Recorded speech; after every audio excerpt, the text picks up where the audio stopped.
And now for the rest of the story. The Nazi Party was created in 1920. At first, they began as just a socialist group, going against the norms of the German government. Over time, the group progressed with a major purpose: to make Germans the superior race. Their eventual goal was to eradicate the Jewish population and any other non-German groups. But who was the true mastermind behind what became known as the final solution? The mastermind was born into an affluent Bavarian family in January of 1893. He had an easy life growing up and was never without the essential needs.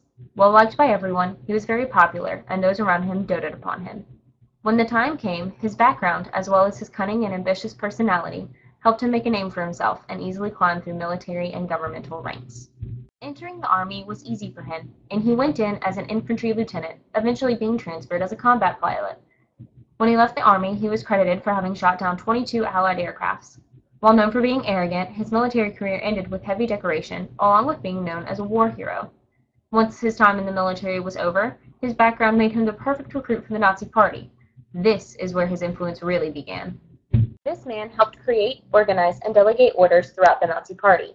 He worked his way up through the ranks very quickly in about a decade. He was a member of the cabinet and created the Gestapo, the German state security police. After some time, he was put in charge of economic programs and military expansion. His influence was great, causing many changes, yet also creating organization throughout Germany and her officials. Many feared him, while others wanted to be him, as could be seen through the increased enlisting of Nazi officers. He caused strife between Germany and other countries. Using intimidation, such as threatening to bomb Prague if they would not cooperate, caused tension between the two countries. He commanded Nazi soldiers to attack many cities, towns, and countries. This man was one of the main reasons for aggressive war. He was the planner and prime mover in the military and diplomatic preparation for war. The so-called greatest idea that came from him, at least to the Nazi Socialist Party, was the final solution. After Kristallnacht, he had the Jewish population eliminated from the German economy by having their possessions destroyed and excluding them from public areas such as schools, parks, forests, etc. He instructed the German military forces to corral the Jewish population along with gypsies, gays, and anyone else who was not German into concentration camps that he had designed.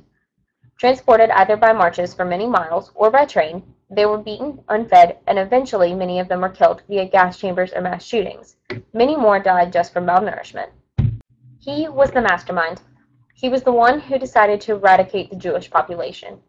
He was the one who orchestrated the concentration camps, crematoriums, and gas chambers. He was the one who had millions of people killed because they were different. This great mastermind's reign came to an end when he was captured by American forces and tried during the Nuremberg trials. During the trials, he sat looking smugly at his audience from the defendant box, still thinking he committed no war crimes or crimes against humanity. By the time of his death, he had been a Nazi military leader, commander of the Luftwaffe, president of the Riksdag, prime minister of Prussia, and Hitler's designated successor.